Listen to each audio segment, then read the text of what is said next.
ท้าวไว้ทุกข์มาร่วมในพิธีอันสำคัญในวันนี้ขอเรียนเชิญมาตั้งแถวด้านหน้าจิตกาทานจำลองนะครับซึ่งเจ้าหน้าที่จะเรียนแนะนำการปฏิบัติในแถวนะครับช่วงนี้เราต้องบำเพ็ญขันติบารมีกันนะครับเป็นหนึ่งในบารมี10อดไว้ทนไว้เพื่อเรามาน้อมกราบน้อมไหว้อาจารย์ใหญ่คณะแพทยศาสตร์ตั้งใจงานนี้ครับเพื่อให้เราทั้งหลายมีส่วนร่วมกันนะครับน้อมจิตส่งใจน้อมกราบน้อมไหว้อาจารย์ใหญ่จิตกาทานจำลองนี้มาจากจังหวัดพระนครศรีอยุธยาตั้งจิตใสตั้งใจมาบูชาอาจารย์ใหญ่เป็นการเฉพาะไม่ได้ทำเพื่อธุรกิจแต่ทำด้วยจิตที่จะเชิดชูบูชาอาจารย์ใหญ่นะครับได้นำรูปอาจารย์ใหญ่มาตั้งได้น้อมนำศิริละสังขารอาจารย์ใหญ่มากราบมาไหว้ได้นำดอกไม้มาบูชาจัดพิธีบำเพ็ญกุศลทักษิณาอุทิศให้นะครับจัดงานพระราชทานเพลิงศพอย่างยิ่งใหญ่ทางนี้ก็เพื่อเราท่านทั้งหลายได้น้อมใจกตัญญูบูชาอาจารย์ใหญ่3บูชา1บูชารูปนี่มีรูปอาจารย์ใหญ่ทั้ง602รูปสถิตประดิษฐานอยู่เบื้องหน้าลานกู่เจ้าหลวงเชียงใหม่อันศักดิ์สิทธิ์นี่พูดแล้วขนลุกนะครับและบัดนี้ข้าราชการสำนักงานวัฒนธรรมจังหวัดครับจะได้ประกาศการปฏิบัติให้กับท่านที่มาตั้งแถวได้กรุณาทราบและปฏิบัติตามดังต่อไปนี้ครับ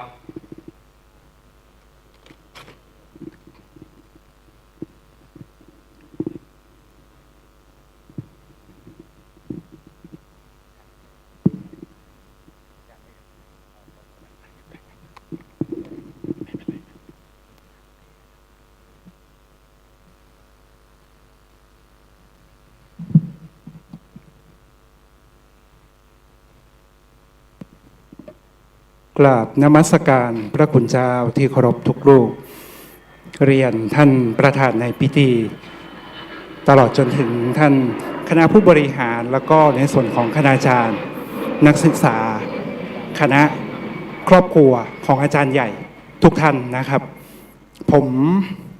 ว่าที่ร้อยตรีวรวัฒน์วันติกิจเจริญกูล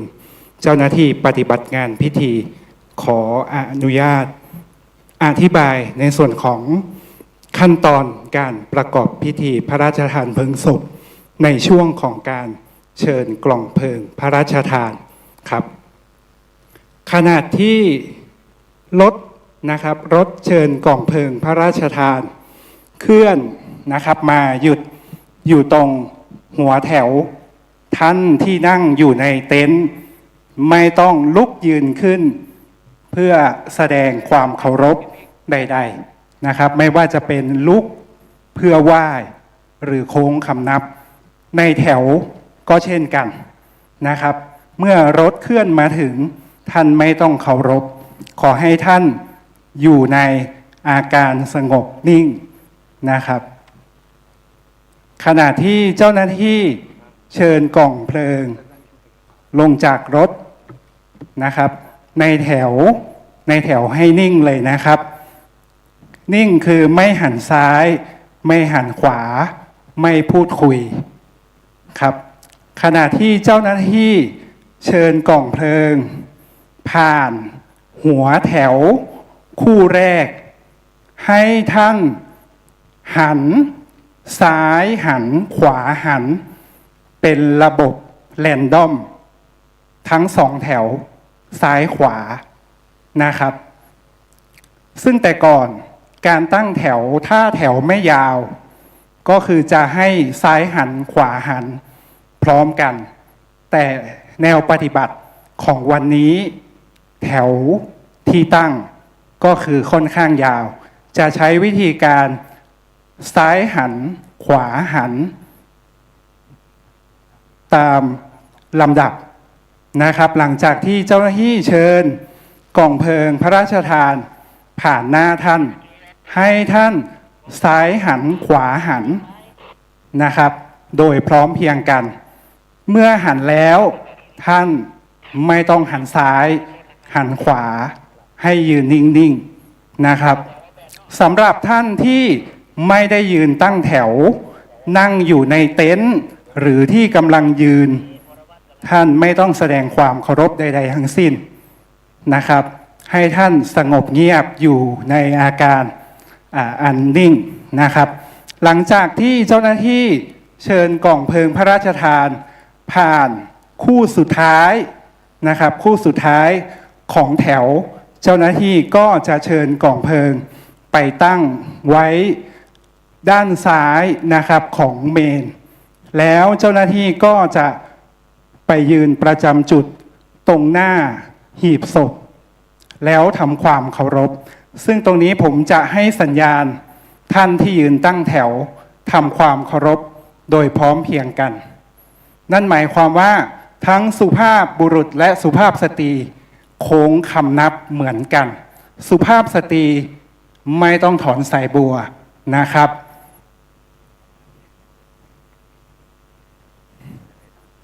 ขอย้ำอีกรอบนะครับหลังจากที่เจ้าหน้าที่เชิญ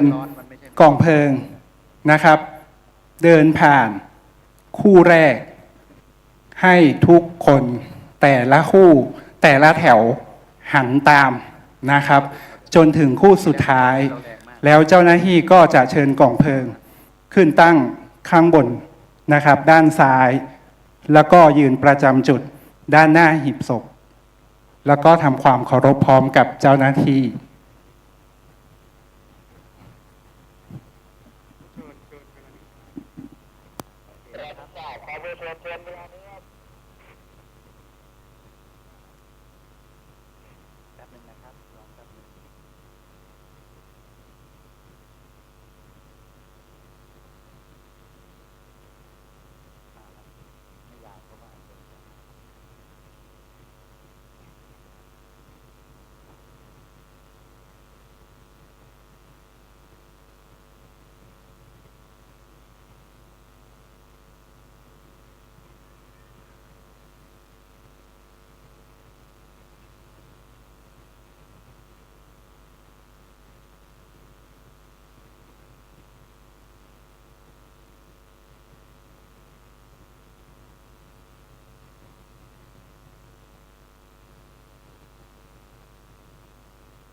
เซ็นกันอย่างนี้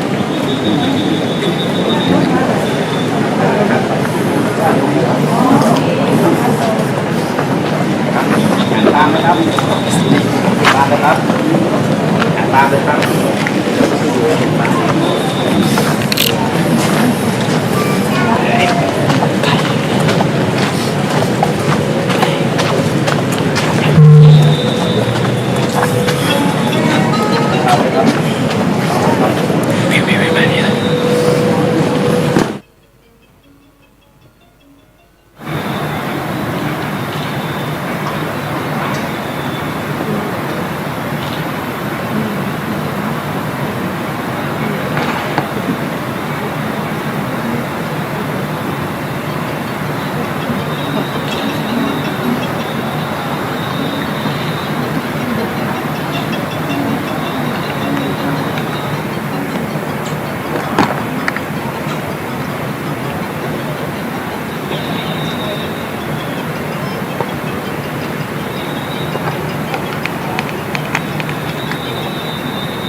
ให้ทุกอย่างขอเคารพครับ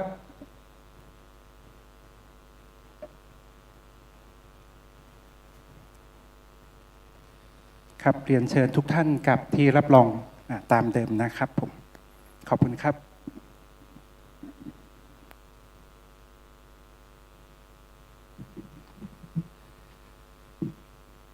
ครับท่านผู้ทรงเกียรติที่เคารพครับขออนุโมทนาขอบคุณทุกดวงใจที่แสดงความเคารพ เทิดท้ายพระมหากรุณาธิคุณอย่างสง่างามยิ่งนะครับนี่คือความสำคัญอย่างยิ่งที่พวกเราได้มีความสมัครสมานสามัคคีเราร่วมกายพร้อมร่วมใจไม่ขัดแย้งพวกเราร่วมออกแรงสมทบไม่หลบหนีทุกอย่างร่วมเรียกว่าสามัคคีเป็นความดีสร้างสรรค์ชาติมั่นคงพระมหากรุณาธิคุณที่ทรงพระกรุณาโปรดเกล้าโปรดกระหม่อมพระราชทานเพลิงศพอาจารย์ใหญ่เป็นกรณีพิเศษในวันนี้เราทั้งหลายผู้เป็นประสบนิกรในพระองค์ขอพระราชทานน้อมจดน้อมจำเทิดไว้เหนือเกล้าตราบนิรันดร์นะครับพระมหากรุณาธิคุณหนุนนำชาติบำรุงราชพระพุทธศาสนาบำรุงราชศาสนามหาสมัยทรงพระราชทานบริบาลสารสายใยทั่วทั้งไทยใต้ร่มฉัตรวัฒนา สายพระเนตรสายพระกันอันทรงทราบพระพลานุภาพแจ้งประจักษ์ไทยรักษาพระองค์ดั่งแสงทองส่องโลกาดุจน้ำฟ้าร่มเย็นเป็นความดีพระบุญญาธิการพระราชทานให้พระรัตนตรัยสิ่งศักดิ์สิทธิ์ทุกทิศที่พระเสื้อเมืองพระทรงเมืองเรืองฤทธีพระองค์มีบุญเสริมส่งทรงพระเจริญการมีส่วนร่วมของท่านทั้งหลายเป็นความดีงามที่เราจะช่วยกันปฏิบัติบำเพ็ญให้เป็นแบบแผนแบบธรรมเนียมแล้วก็แบบฉบับของสังคมไทยเพื่อลูกหลานของเราจะได้เติบมาบนพื้นฐานของความสง่างามอย่างอาจารย์ใหญ่ท่านใหญ่อาจารย์ใหญ่ยิ่งใหญ่ให้ชีวิตใหญ่ยังไงบ้างครับยอมอุทิศร่างกายทั้งชายหญิงให้เรียนรู้สารพางจากร่างจริงจึงใหญ่ยิ่งเป็นยอดครูปูชนีอาจารย์ใหญ่สละใหญ่ใจมุ่งมั่นใหญ่สร้างสรรค์ยอมอุทิศชีวิตนี้อาจารย์ใหญ่สละระบือนามใหญ่ความดีใหญ่มั่งมีศีลธรรมท่านนำพาอาจารย์ใหญ่ความรู้กู้ปวงชนให้พ้นโรคใหญ่ให้โชคคือสืบสารงานศึกษาอาจารย์ใหญ่เร่งรัดพัฒนาช่วยประชาให้คลายโศกพ้นโรคภัยเพราะฉะนั้นเราท่านทั้งหลายน้อมจิตอธิษฐานใจขอวิญญาณอาจารย์ใหญ่ไปสู่สุคติเถิดไปบังเกิดสวงสวรรค์อันสดใสทุกความดีที่ท่านสร้างเบิกทางไปสถิตในทิพย์สถานวิมานเทินท่านทั้งหลายครับจากนี้เป็นต้นไป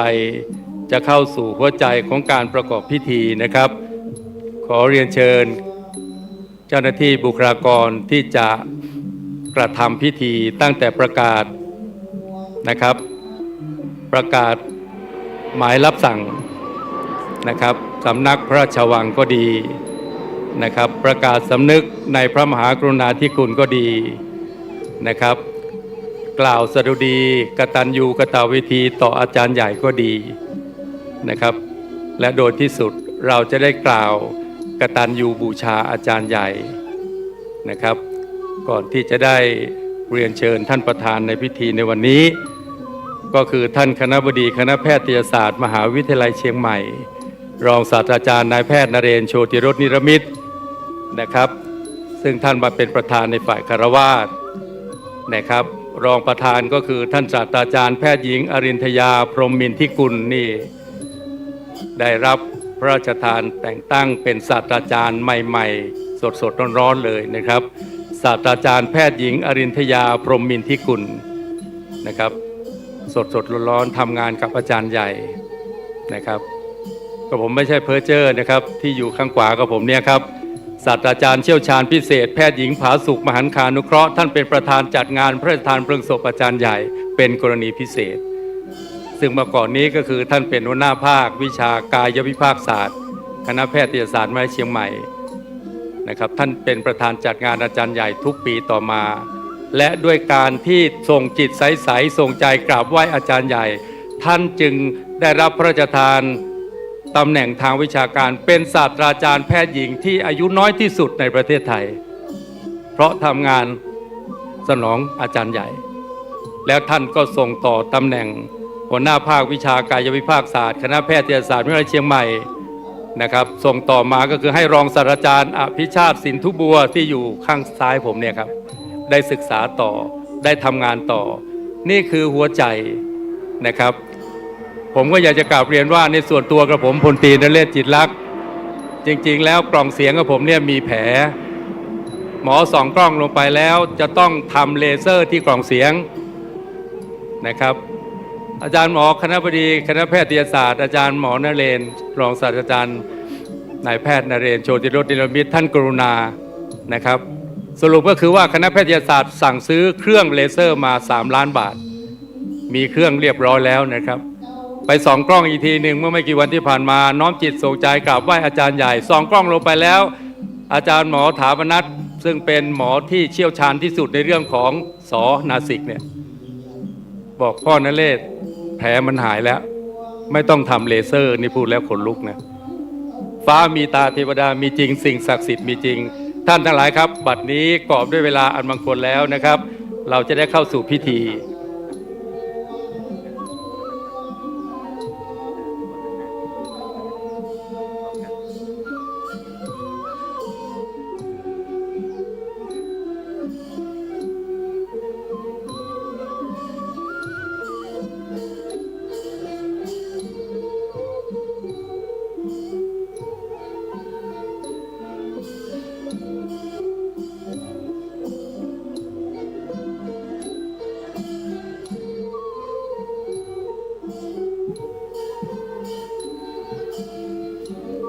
ท่านผู้ทรงเกียรติที่เคารพครับลำดับต่อไปนี้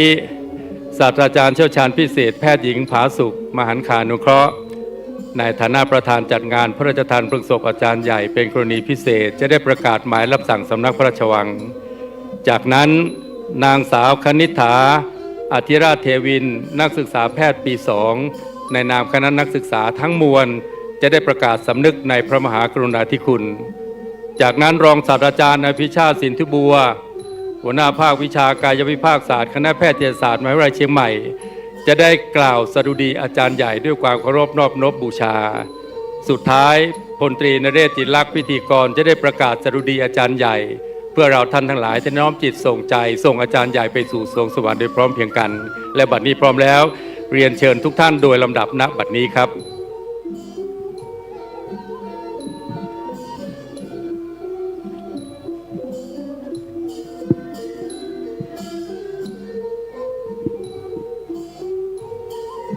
หมายรับสั่งที่14159สำนักพระราชวัง19 กันยายน 2568พระบาทสมเด็จพระเจ้าอยู่หัวทรงพระกรุณาโปรดเกล้าพระราชทานเพลิงศพผู้อุทิศร่างกายเพื่อการศึกษาวิชากายวิภาคศาสตร์คณะแพทยศาสตร์มหาวิทยาลัยเชียงใหม่จำนวน602 รายเป็นกรณีพิเศษณเมนวัดสวนดอกอำเภอเมืองเชียงใหม่จังหวัดเชียงใหม่วันเสาร์ที่ 27 ธันวาคม 2568 เวลา 15 นาฬิกาพระราชทานเพลิงหน้าที่กองพระราชพิธีนำหมายเรียนอธิการบดีมหาวิทยาลัยเชียงใหม่เพื่อทราบติดต่อขอรับกล่องเพลิงพระราชทานที่กระทรวงวัฒนธรรมไปปฏิบัติพลอากาศเอกสถิตพงษ์สุขวิมลเลขาธิการพระราชวัง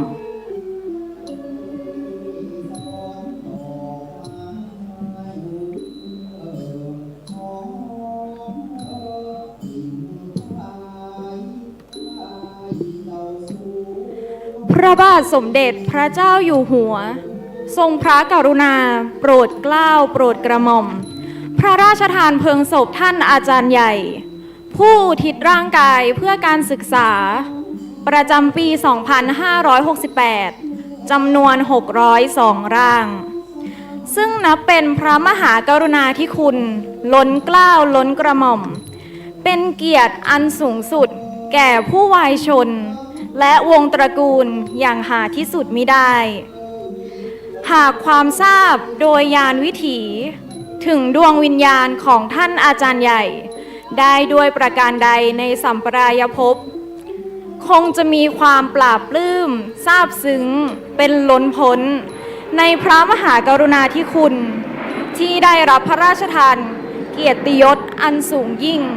ในวาระสุดท้ายของชีวิตข้าพระพุทธเจ้าเหล่าคณะเจ้าภาพอันประกอบด้วย คณะแพทยศาสตร์มหาวิทยาลัยเชียงใหม่ นักศึกษาแพทย์ นักศึกษาวิทยาศาสตร์สุขภาพ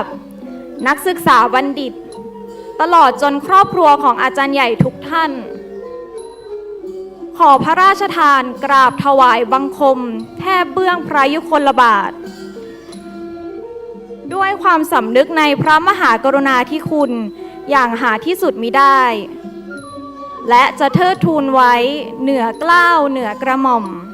เป็นสัพพสิริมงคลแก่เหล่าข้าพระพุทธเจ้าตลอดไป ด้วยเกล้าวด้วยกระหม่อมขอเดชะ ข้าพระพุทธเจ้าบุคลากรทางการแพทย์มหาวิทยาลัยเชียงใหม่ นักศึกษาแพทย์ นักศึกษาวิทยาศาสตร์สุขภาพ นักศึกษาบัณฑิต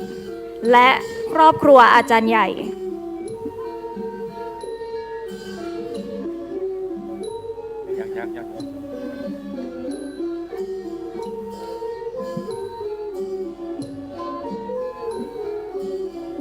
กายวิภาคศาสตร์เป็นวิชาที่ศึกษาเกี่ยวกับร่างกายของมนุษย์ เพื่อเป็นพื้นฐานสำหรับนักศึกษาแพทย์และนักศึกษาวิทยาศาสตร์สุขภาพ ทุกสาขา ปัจจุบันการเรียนกายวิภาคศาสตร์ถึงแม้จะมีการพัฒนาสื่อการสอนมากมายในรูปแบบสื่อดิจิทัล แต่ไม่มีสื่อการสอนอันใดที่จะทดแทนการศึกษาจากร่างกายของอาจารย์ใหญ่ได้ ภาควิชากายวิภาคศาสตร์คณะแพทยศาสตร์มหาวิทยาลัยเชียงใหม่ได้รับความกรุณาจากผู้มีจิตศรัทธากุศลอันสูงสุดที่ท่านได้สละร่างอันเป็นที่รักของตนเพื่อเป็นอาจารย์ใหญ่ให้กับนักศึกษาคณาจารย์ตลอดจนแพทย์ทั้งในและต่างประเทศได้ศึกษาวิจัยเพื่อให้เกิดองค์ความรู้ใหม่ๆที่เป็นประโยชน์ในการพัฒนาวิธีการดูแลรักษาสุขภาพของมวลมนุษยชาติให้เกิดประสิทธิภาพและความปลอดภัยสูงสุดในปีการศึกษา 2568 นี้นับเป็นโอกาสอันดีที่ท่านเจ้าอาวาสวัดสวนดอกพระราชรัชมุนีและคณะลูกหลานเจ้านายฝ่ายเหนือได้อนุญาตและเห็นชอบให้คณะแพทยศาสตร์มหาวิทยาลัยเชียงใหม่จัดพิธีทำบุญอุทิศส่วนกุศลและพิธีพระราชทานเพลิงศพอาจารย์ใหญ่ณวัดสวนดอกพระอารามหลวงซึ่งถือเป็นเกียรติอันสูงสุดต่ออาจารย์ใหญ่ที่ทุกท่านเคารพญาติอาจารย์ใหญ่คณาจารย์ตลอดจนนักศึกษาทุกคนที่ได้ศึกษาจากร่างอาจารย์ใหญ่จะได้มีโอกาสแสดงความกตัญญูกตเวทีและไว้อาลัยแด่อาจารย์ใหญ่เป็นครั้งสุดท้ายในสถานที่อันศักดิ์สิทธิ์ กราบนมัสการพระเดชพระคุณพระธรรมเสนาบดีเจ้าคณะภาค 7เจ้าวาดวัดพระธาตุดอยสุเทพราชวรวิหารประธานสงฆ์พร้อมทั้งพระคุณเจ้าที่เคารพอย่างสูง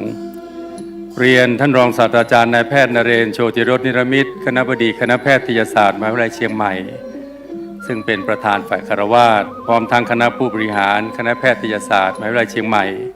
ครอบครัวอาจารย์ใหญ่และท่านผู้ทรงเกียรติที่เคารพทุกท่านกระผมพลตรีนเรศ จิตลักษณ์อดีตอนุสาสนาจารย์ฐานบกขอน้อมนำเอาวจนกวีที่ร้อยกลองสดุดีอาจารย์ใหญ่เป็นความกตัญญูบูชาด้วยความเคารพอย่างยิ่งดังต่อไปนี้ถ้าไม่มีร่างกายที่พรีอุทิศ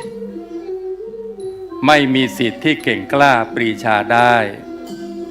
ถ้าไม่มีร่างกายชายหญิงใดก็คงไร้หมอดีที่เชี่ยวชาญการอุทิศเรืองร่างสร้างบัณฑิตคืออุทิศที่นับว่ามหาศาลเป็นพระคุณยิ่งใหญ่หาใดปานยากต่อการกำหนดจะทดแทนศิษย์ยกย่องเรียกท่านว่าอาจารย์ใหญ่ผู้ที่ให้ร่างทั้งปวงคนหวงแหนพระคุณท่านไม่มีใครไหนดูแคลนศิษย์ทั่วแคว้นจดจำไว้ในอุราอาจารย์ใหญ่เป็นอุษาส่องฟ้าสางบัดนี้วายวางวูบวับลาลับฟ้าเหมือนดาวเดือนเลื่อนดับไม่กลับมาปวงลูกหลานโหยหาแสนอาลัยแม้ไม่มีอาจารย์ใหญ่ในวันนี้หรือไม่มีอาจารย์ใหญ่ในวันไหนแต่จะมีอาจารย์ใหญ่ผู้จากไป จำรัดจ้ายิ่งใหญ่ในฤดี ขออำลาอาลัยใจเคารพ ขอนอบนบพระคุณบุญวิถี ขออัญเชิญเดชะพระบารมี ปกเกษีทั้งปวงดวงวิญญาณ ขออานิสงส์แห่งกุศลดลประสิทธิ์ ให้อาจารย์ใหญ่ไปสถิตทิพย์สถาน ขออุทิศมหากุศลดลบันดาล สุขสรานสวงสวรรค์ชั้นฟ้าเถินขอเรียนเชิญทุกท่านยืนไว้อาลัยน้อมจิตส่งใจส่งอาจารย์ใหญ่ ครูผู้อุทิศร่างเพื่อสร้างคนเป็นเวลา1 นาทีณบัดนี้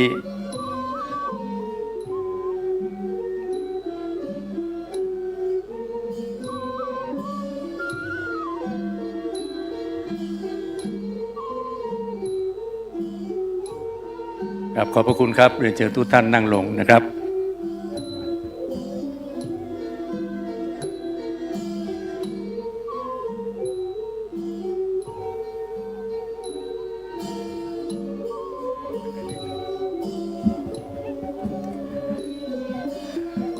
ท่านผู้ทรงเกียรติที่เคารพครับนี่คือความอลังการงานพระราชทานเพลิงศพอาจารย์ใหญ่อย่างเป็นทางการในนามคณะแพทยศาสตร์มหาวิทยาลัยเชียงใหม่นะครับแพทย์เชียงใหม่แห่งที่3งามสง่าสร้างคุณค่าช่วยชีวารู้หน้าที่ได้สร้างสรรค์เติบโตมา65 ปีสร้างแพทย์ดีแนบแน่นบนแผ่นดินศาสตราจารย์รองศาสตราจารย์นายแพทย์นเรศ โชติรสนิรมิตชีวิตนี้สร้างศักดิ์ศรีดีปรากฏทั้งหมดสิ้นรักดีเดิมเติมดีใหม่ไร้ราคินทุกท้องถิ่นหายป่วยไข้ได้พึ่งพาหลาย10 ปีแพทย์เชียงใหม่ที่ใหญ่ยิ่งทำงานจริงกว้างไกลใจอาสายุคต่อยุคปลุกเร่งรัดพัฒนาพร้อมก้าวหน้าเป็นหลักชัยให้ปวงชนบัดนี้ก่อด้วยเวลาอันมงคลแล้วขอเรียนเชิญรองศาสตราจารย์นายแพทย์นเรศ โชติรสนิรมิตประธานในพิธีได้ทอดผ้าไตรประทานเบื้องหน้าจิตรกาทานจำลองณกาลบัดนี้ขอเรียนเชิญครับ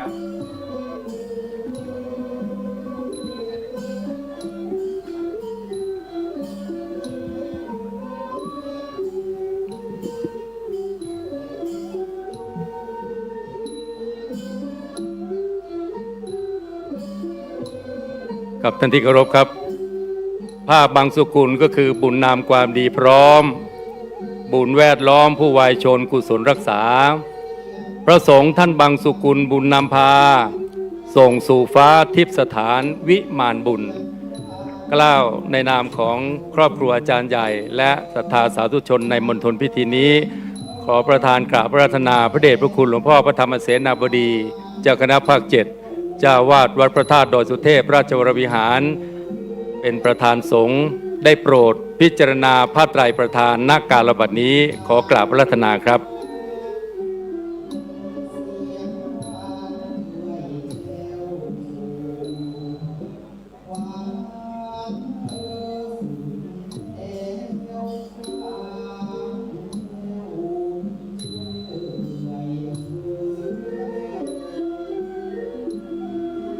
นับเป็นเมตตาเป็นร่มบารมีที่พระเดชพระคุณหลวงพ่อเจ้าคณะภาค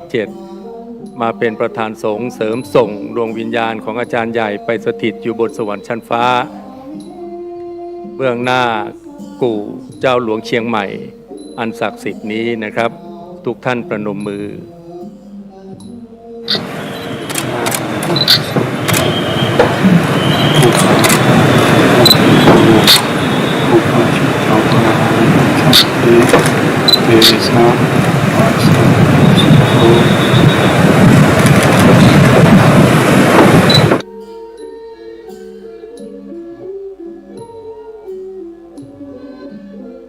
กำหนดการต่อไปท่านประธานฝ่ายคฤหัสถ์ท่านคณบดีคณะแพทยศาสตร์จะได้อัญเชิญพระมหากรุณาธิคุณประกอบพิธีพระราชทานเพลิงอาจารย์ใหญ่เป็นกรณีพิเศษณบัดนี้เรียนเชิญทุกท่านลุกขึ้นยืนครับ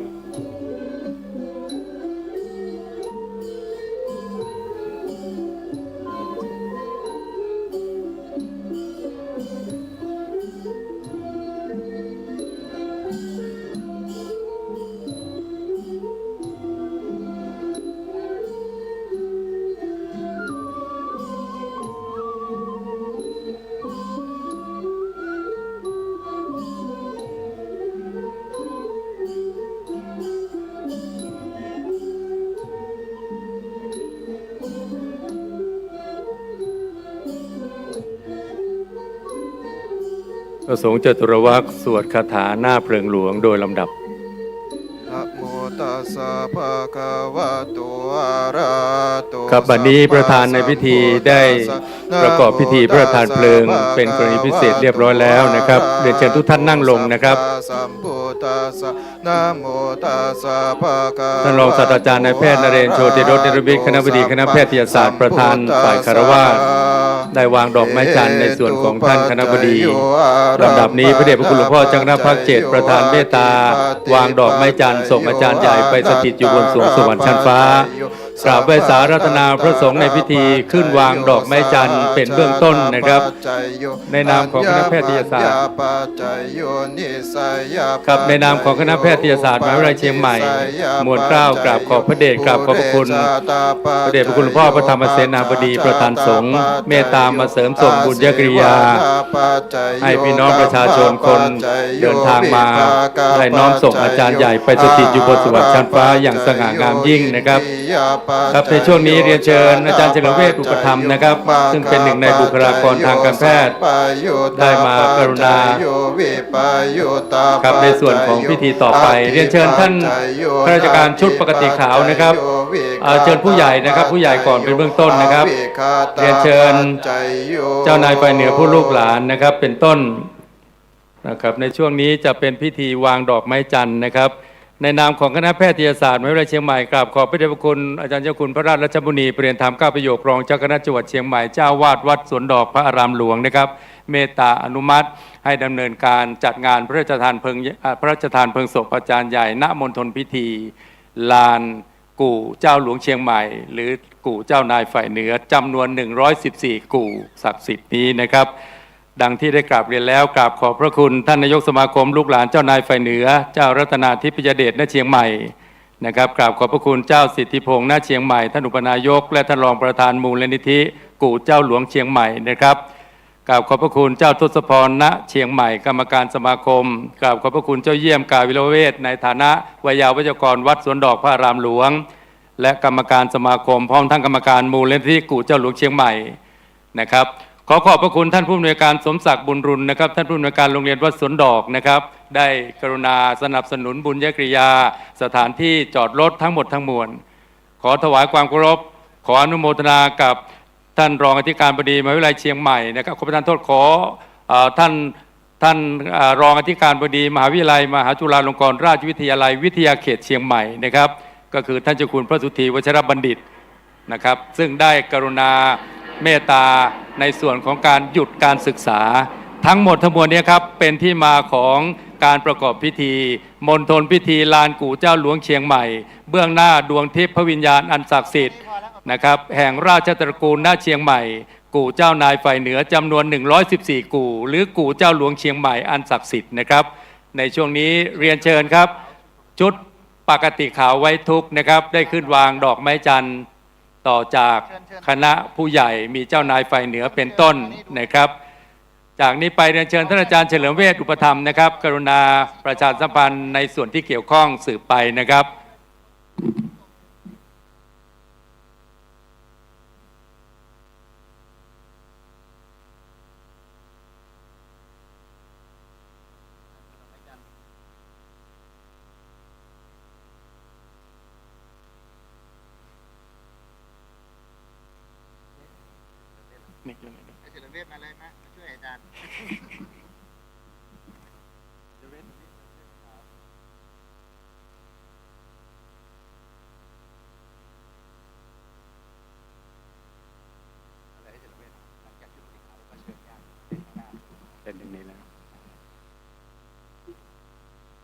ครับขอกราบน้อมนมัสการ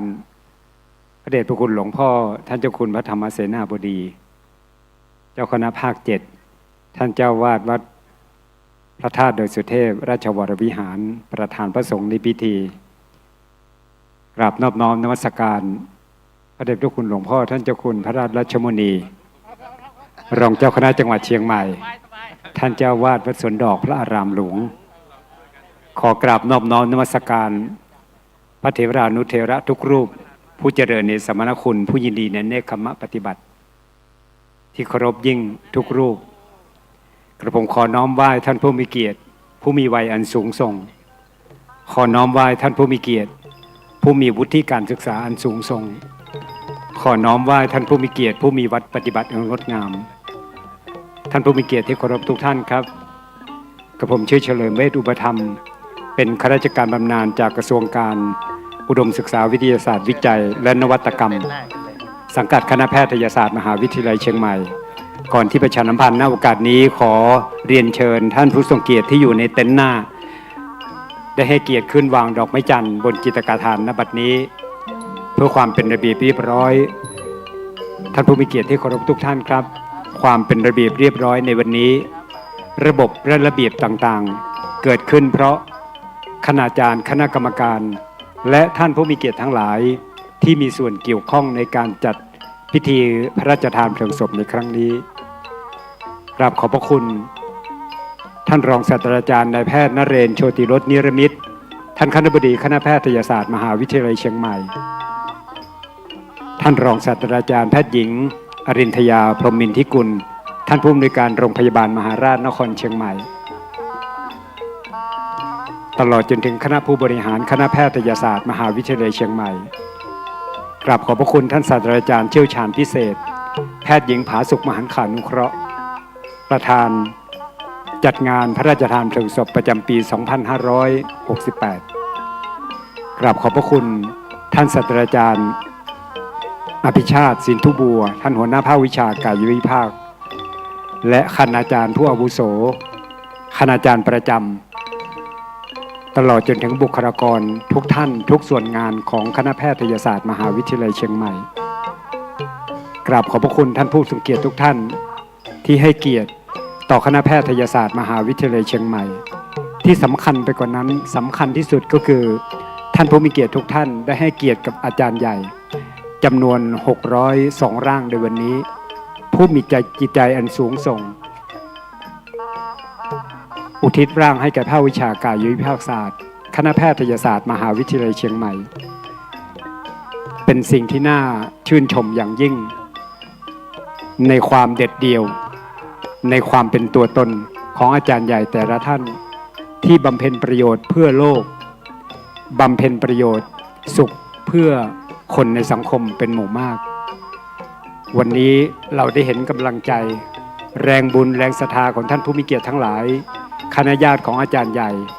ทุกสารทิศที่เดินทางมายังวัดสวนดอกพระอารามหลวงแห่งนี้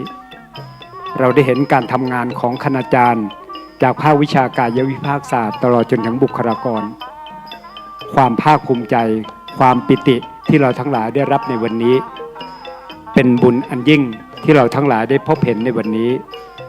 เราทั้งหลายมีส่วนร่วมในการอนุโมทนาสาธุกับการบำเพ็ญบารมีอันสูงสุดของอาจารย์ใหญ่ทั้ง602ร่างในวันนี้พระคุณต่างๆคุณงามความดีและการกล่าวขอบพระคุณทุกส่วนงานที่มีส่วนเกี่ยวข้องในวันนี้ท่านพลตรีนเรศ กิจรักษ์คำพิราพิธีกรที่เราทั้งหลายให้ความเคารพนอบน้อม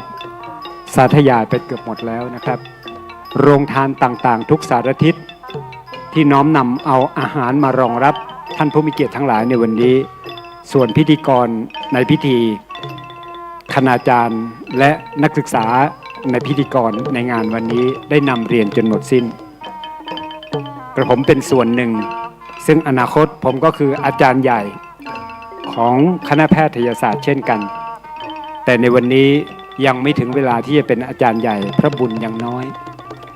รวมกับท่านผู้มีเกียรติทั้งหลายที่มาในวันนี้บางท่านนั้นเป็นว่าที่อาจารย์ใหญ่แล้วในอนาคตอันใกล้นี้เราทั้งหลายก็จะได้รับเกียรติอันสูงยิ่งจะได้รับพระราชทานเพลิงศพเหมือนอาจารย์ใหญ่ในวันนี้ที่เราได้เห็นกระผมจึงขออนุโมทนาสาธุบุญกริยาวัตถุอันยิ่งใหญ่ของท่านผู้ทรงเกียรติทุกท่านที่ได้พร้อมใจกันมาส่งสรีระร่างส่งจิตตะดวงวิญญาณของอาจารย์ใหญ่ทั้ง602ร่างในวันนี้สู่สวงสวรรค์และจะอนุโมทนาบุญกับเราทั้งหลายที่มีเจตจำนงมอบร่างให้กับภาควิชากายวิภาคศาสตร์คณะแพทยศาสตร์มหาวิทยาลัยเชียงใหม่เราทั้งหลายรับทราบอยู่เสมอครับว่าถ้าหากว่าทางคณาจารย์เสร็จสิ้นจากกระบวนการสอน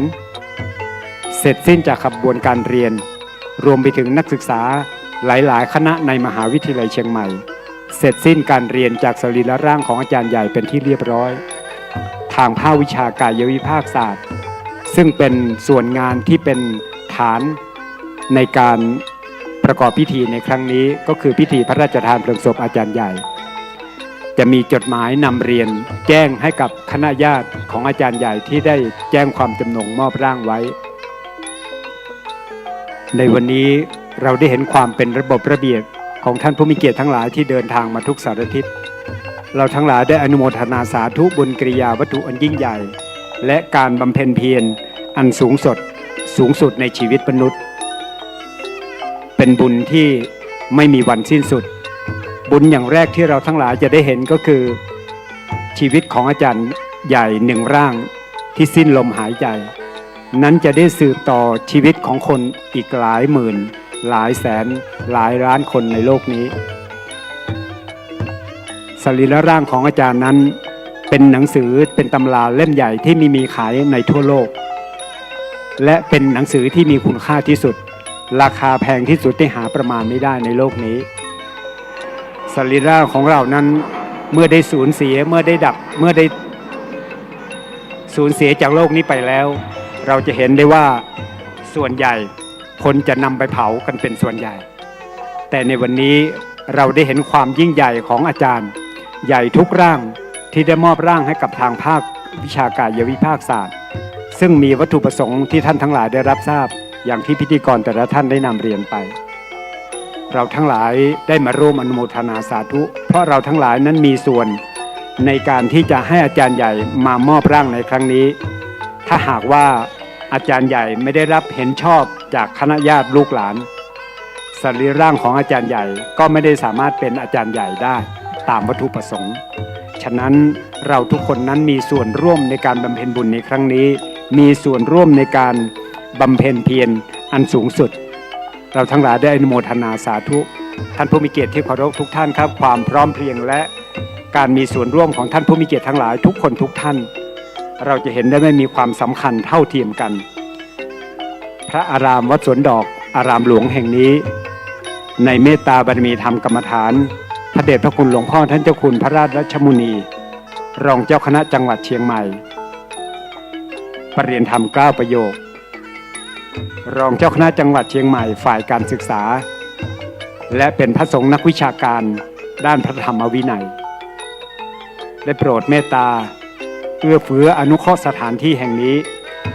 รวมไปถึงลูกหลานของเจ้านายฝ่ายเหนือกูที่เราได้เห็นจำนวน114กูซึ่งเป็นบรรพบุรุษ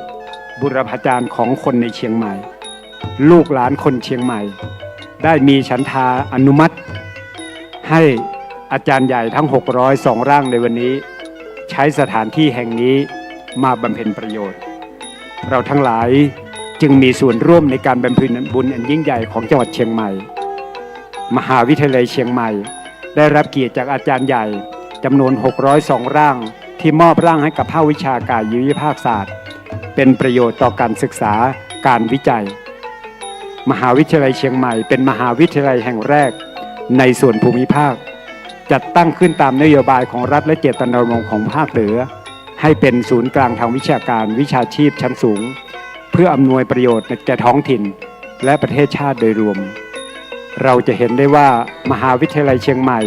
เป็นแหล่งสะสมค้นคว้าวิจัยถ่ายทอดความรู้ตามหลักแห่งเสรีภาพโดยยึดมั่นในคุณธรรมและสัจธรรมเพื่อความเป็นเลิศทางวิชาการการเผยแพร่การประยุกต์การพัฒนาศิลปะวัฒนธรรมบัณฑิตของมหาวิทยาลัยเชียงใหม่พึงฝักใฝ่ในการฝึกฝนตนให้เป็นผู้รู้จริงคิดเป็นปฏิบัติได้ครองตนครองคนของงานด้วยมโนธรรมและจิตสำนึกที่ดีเราทั้งหลายจะเห็นได้ว่าศักยภาพของมหาวิทยาลัยเชียงใหม่นั้นกว้างไกลไปทั่วโลกศักยภาพของคณาจารย์ศักยภาพของบุคลากรและศักยภาพของนักศึกษาจึงมีความสำคัญถามว่า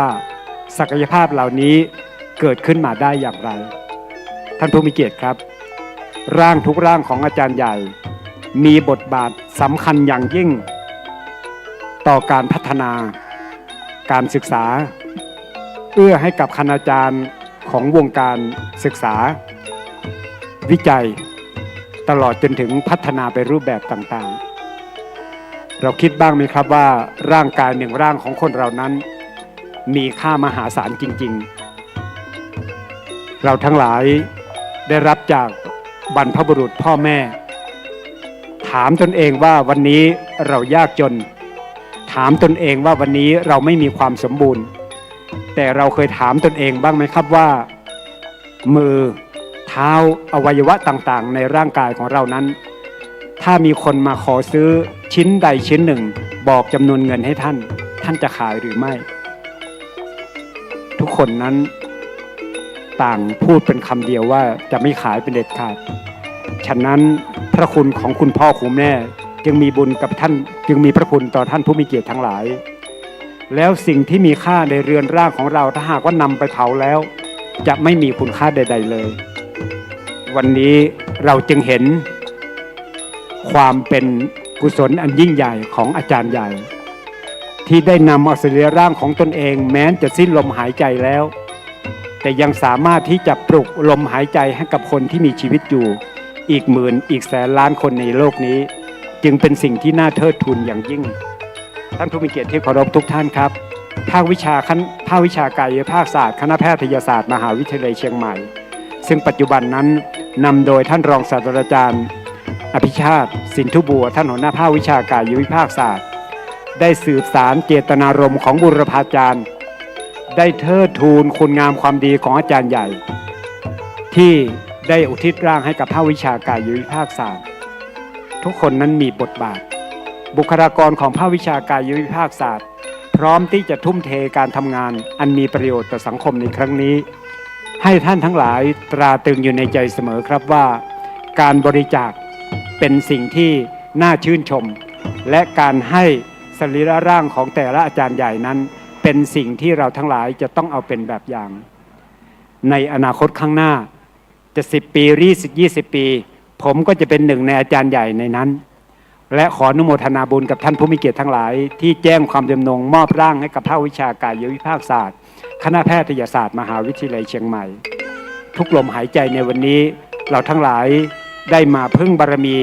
ของวัดวาอารามต่างๆโดยเฉพาะอย่างยิ่งวัดสวนดอกพระอารามหลวงในวันนี้จึงเป็นลานธรรมที่จะสร้างบุญกุศลบังเกิดขึ้นกับทั้งสองฝ่ายแรกนั่นก็คือน้อมอุทิศเป็นกัลปนาผลแด่จิตตดวงวิญญาณของอาจารย์ใหญ่ทั้ง602ร่างอย่างที่สองเป็นสัพพสิริมงคลบังเกิดขึ้นกับท่านผู้มีเกียรติทั้งหลายและบุคคลในครอบครัวและบุคคลที่เราทั้งหลายรักได้รับอานิสงส์ผลบุญเช่นเดียวกันนะครับดอกไม้จันทร์ที่ท่านทั้งหลายได้อธิษฐานจิตอยู่ในมือและจะส่งดวงวิญญาณของอาจารย์ใหญ่ทั้ง602ร่างในวันนี้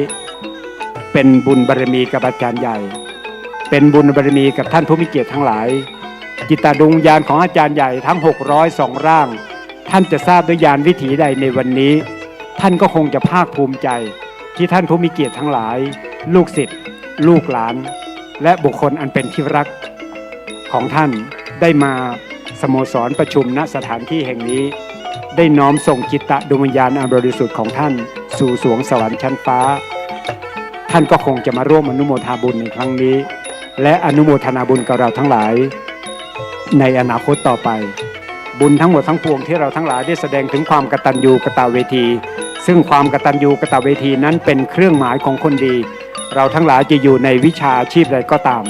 ถ้าหากว่าเราไม่ขาดความรู้จักคุณบุญของคนอื่นแล้วเรามักจะเจริญรุ่งเรืองอยู่เสมอท่านผู้มีเกียรติที่เคารพทุกท่านครับพรทั้งหมดทั้งปวงและคุณความดีทั้งหมดทั้งปวงนั้น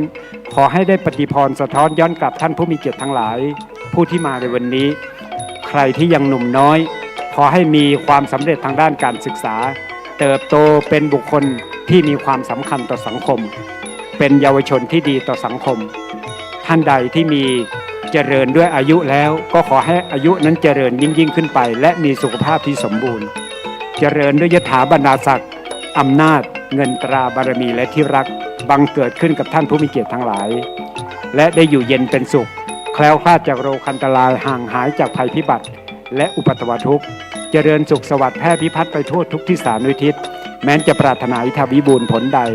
ขอให้ความปรารถนาอิทธิวิบูลย์ผลนั้นของทุกคนทุกท่านที่พร้อมใจกันมาร่วมส่งสรีระร่างของอาจารย์ใหญ่จำนวน602 ร่างในวันนี้จงดลบันดาลให้ท่านทั้งหลายประสบแต่สิ่งที่ดีๆในชีวิตถ้ามีการเปลี่ยนแปลงขอให้มีความเปลี่ยนแปลงไปในทางที่ดี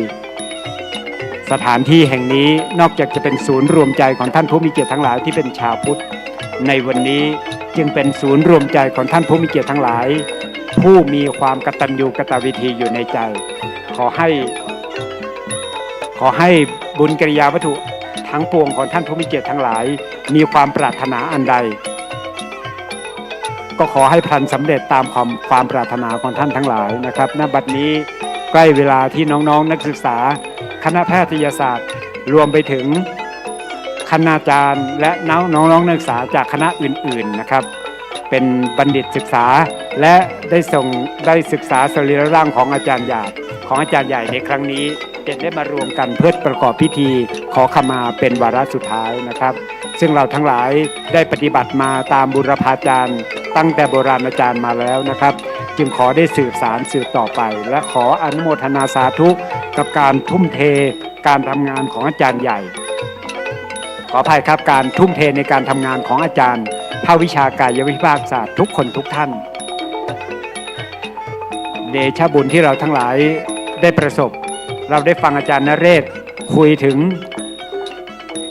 ฤทธิเดชฤทธิ์ในการมอบร่างและมีบทบาทมีอานุภาพอย่างไรรวมไปถึงเมตตาบารมีธรรมกรรมฐานพระเดชพระคุณหลวงพ่อท่านเจ้าคุณพระราชรัชมุนี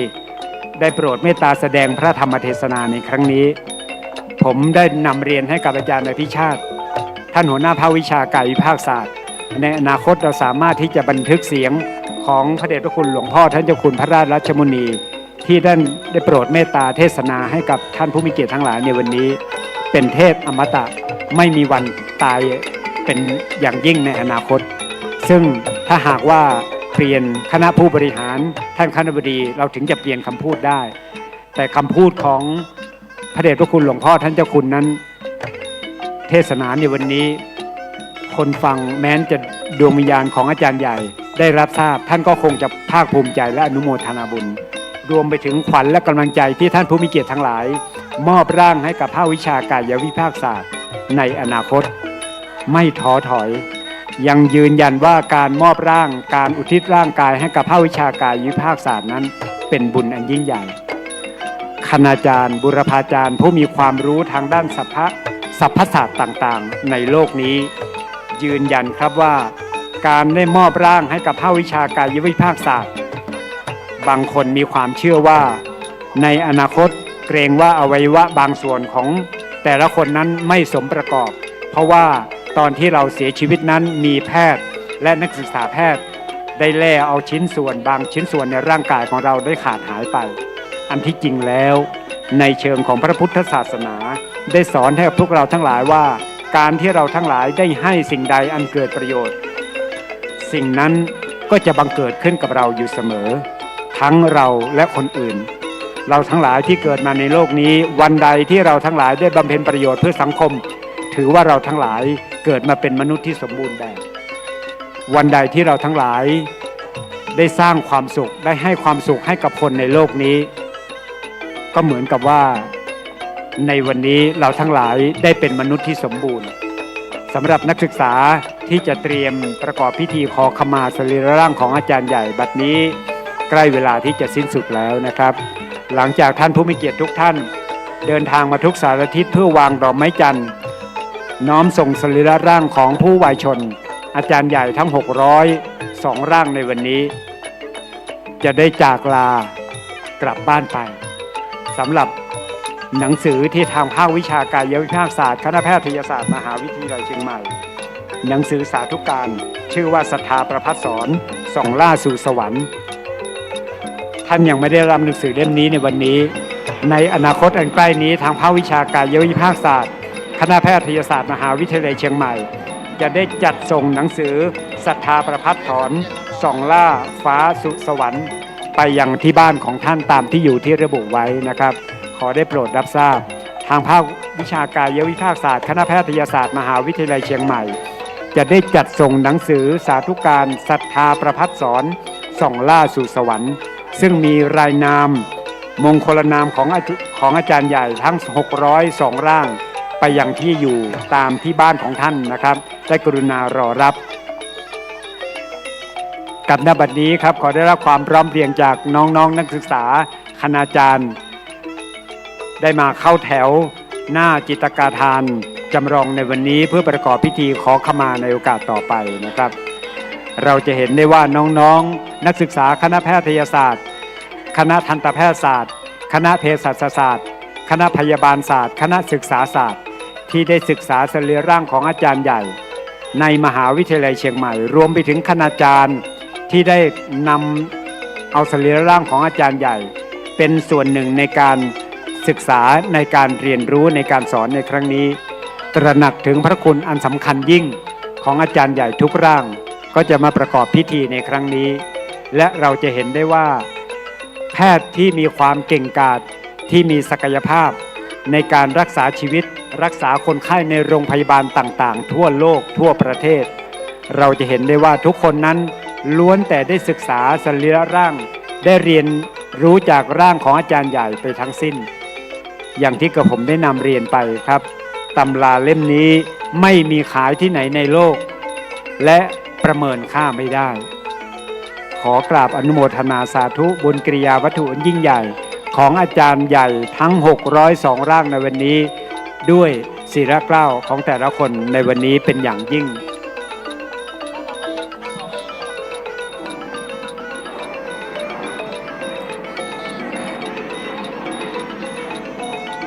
กับเมื่อเสร็จสิ้นจากภารกิจการน้อมส่งจิตดวงวิญญาณของอาจารย์ใหญ่วางดอกไม้จันทร์เป็นที่เรียบร้อยท่านผู้มีเกียรติทุกท่านจะได้กรุณาเดินทางกลับบ้านท่านใดที่ไม่ติดภารกิจยังไม่อยากจะกลับบ้านในตอนนี้เนื่องจากการจราจรอาจจะติดขัดจะรอดูพิธีขอขมาของนักศึกษาของคณาจารย์จากคณะแพทยศาสตร์และคณาจารย์จากคณะอื่นๆในส่วนงานของมหาวิทยาลัยเชียงใหม่มีด้วยกันหลายส่วนงานจะมาร่วมประกอบพิธีในครั้งนี้ให้เสร็จสิ้นก่อนถึงจะกลับไปก็ได้นะครับกราบขอบพระคุณเจ้าของโรงทานและผู้มีส่วนร่วมในการบำเพ็ญบุญในครั้งนี้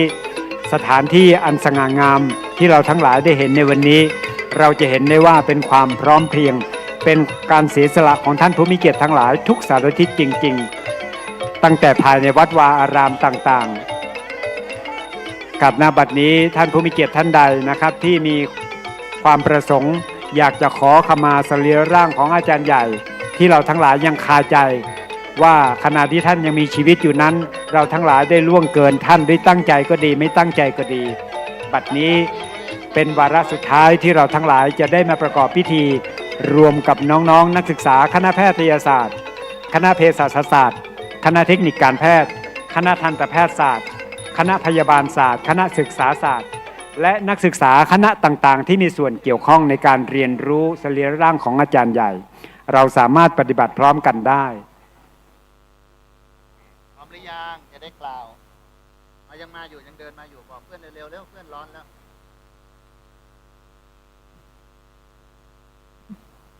เดินเร็ว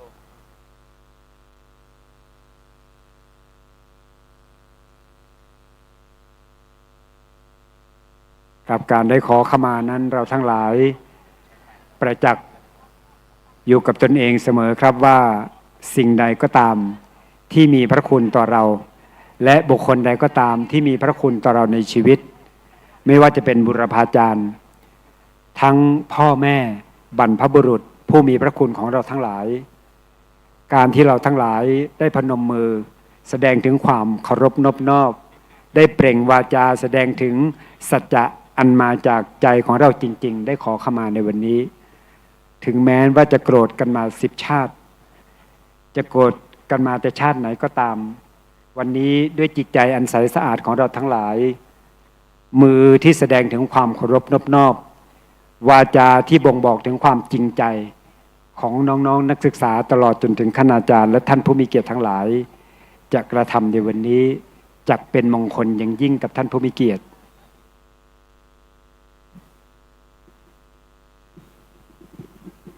ตั้งใจนะครับตั้งใจ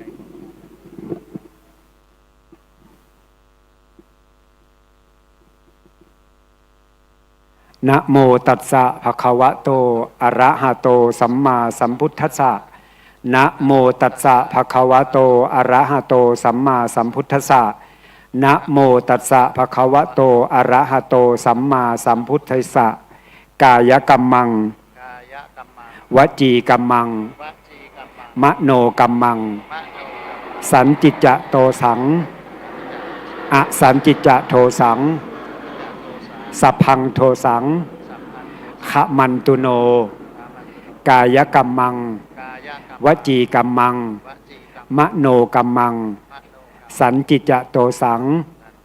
อสันจิจะโทสังสัพพังโทสังขมันตุโนกายกัมมังวจีกัมมังมโนกัมมังสันจิจะโทสังอสันจิจะโทสังสัพพังโทสังขมันตุโนกายกรรมวจีกรรมมโนกรรม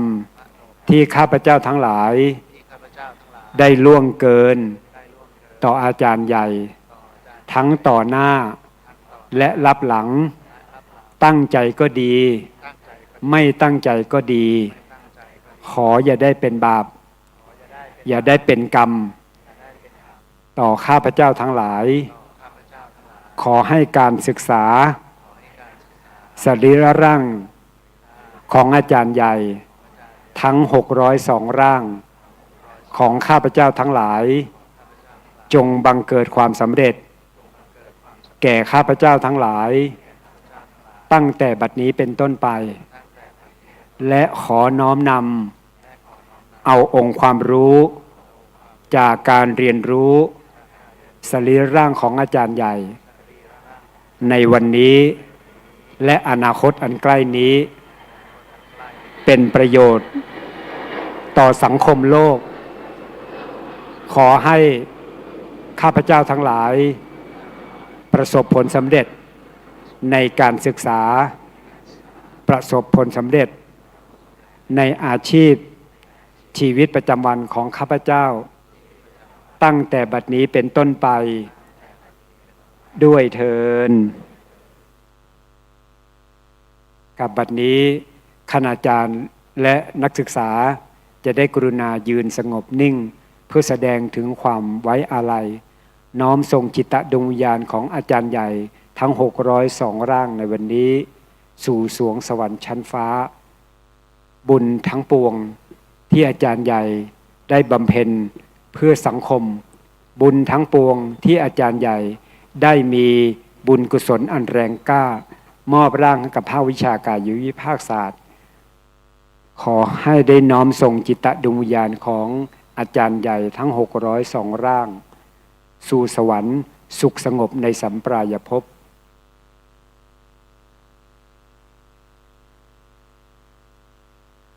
ครับขอบพระคุณครับ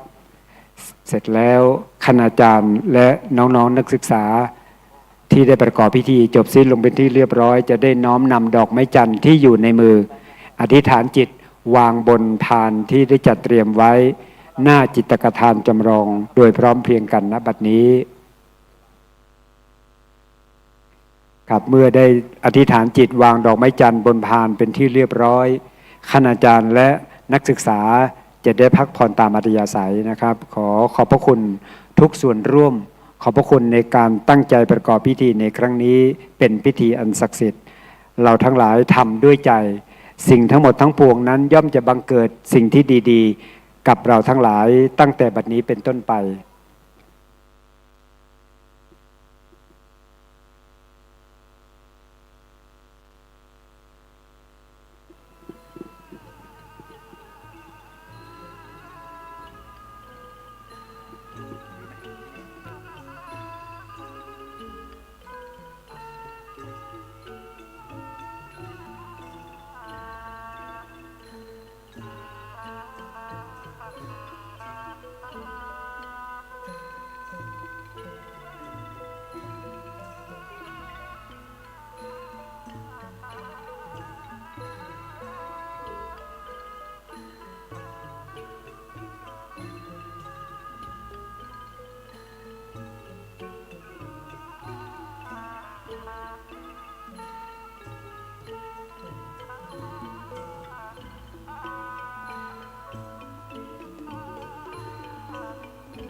จารย์ครับ